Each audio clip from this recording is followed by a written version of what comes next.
ഇത് കേരളത്തിലെ പ്രമുഖമായ ഷോപ്പിംഗ് മാളുകൾ ഒന്നിൽ നടന്ന ഒരു സംഭവമാണ്.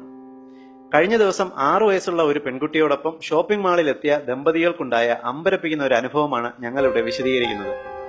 ഷോപ്പിംഗ് മാളിലെ പ്ലേ ഏരിയയിൽ അവർ നടന്നു നീങ്ങവേ ഒരു ചെറിയ വളവിൽ വെച്ച് 6 വയസ്സുള്ള അവരുടെ കൊച്ചുമകൾ ഒരു നിമിഷം അമ്മയുടെ കയ്യിൽ നിന്നും പിടിവിട്ടു. ഉടൻ തന്നെ കുഞ്ഞിനെ തിരഞ്ഞ അച്ഛനും അമ്മയ്ക്കും അവളെ കണ്ടെത്താനായില്ല.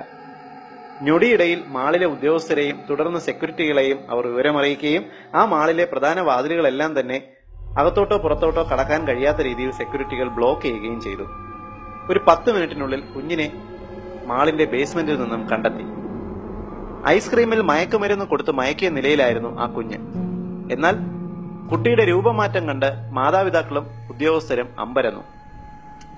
തല മുട്ടയടിച്ച് ടീഷർട്ടും നിക്കറും ധരിപ്പിച്ച് കണ്ടാൽ കാണാതായ പെൺകുട്ടിയാണ് എന്ന് ഒരു കാരണവശാലും സംശയം പോലും തോന്നാത്ത നിലയിലായിരുന്നു ആ കുഞ്ഞ്. കാണാതായി വെറും 10 മിനിറ്റ് കൊണ്ട് കുഞ്ഞിന്റെ രൂപം പോലും അടിമുടി മാറ്റിയെടുക്കാൻ കഴിവുള്ള പ്രൊഫഷണൽ മാഫിയ സംഘം തന്നെ ഈ തട്ടിക്കൊണ്ടുപോകലിന് പുറകിലുണ്ടോ എന്ന് സംശയിക്കേണ്ടിയിരിക്കുന്നു. നിയമ നടപടികൾക്ക് മുതിരാനോ മാധ്യമ ശ്രദ്ധ നേടാനോ തട്ടിക്കൊണ്ടുപോകലിന് ഇരയായ കുട്ടിയുടെ മാതാപിതാക്കൾ തയ്യാറല്ലാത്തതിനാൽ ഈ സംഭവം നടന്ന സ്ഥലമോ തീയതിയോ പ്രസിദ്ധീകരിക്കുവാൻ ഞങ്ങൾക്കും നിർവാഹമില്ല. എന്നാൽ ഈ സംഭവം നമുക്ക് തരുന്നത് ഒരു വലിയ മുന്നറിയിപ്പാണ്.